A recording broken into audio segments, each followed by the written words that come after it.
Wali Kota Banda Aceh akan dilantik langsung oleh Gubernur terpilih.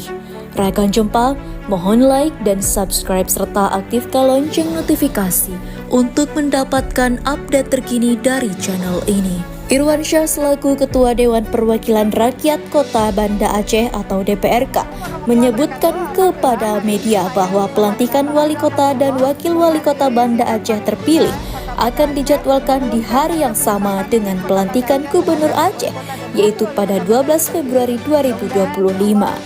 Ia juga menyatakan jika jadwal tersebut sudah dikonfirmasi oleh PLT Sekda Aceh yaitu Dirwansyah.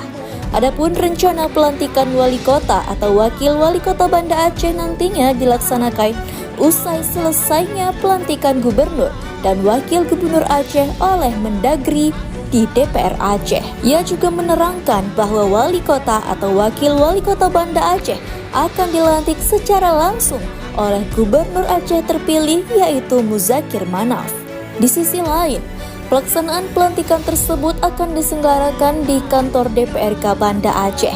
Sementara itu, DPRK Banda Aceh juga telah melakukan koordinasi dengan Iliza Sa'aduddin Jamal selaku wali kota Banda Aceh terpilih dan turut dihadiri oleh Sekda Aceh serta Sekwan DPRK Banda Aceh terkait proses pelantikan dan undangan pelantikan. Ia juga menambahkan bahwa undangan pelantikan tersebut dibuat secara resmi dan sudah dikomunikasikan oleh wali kota terpilih.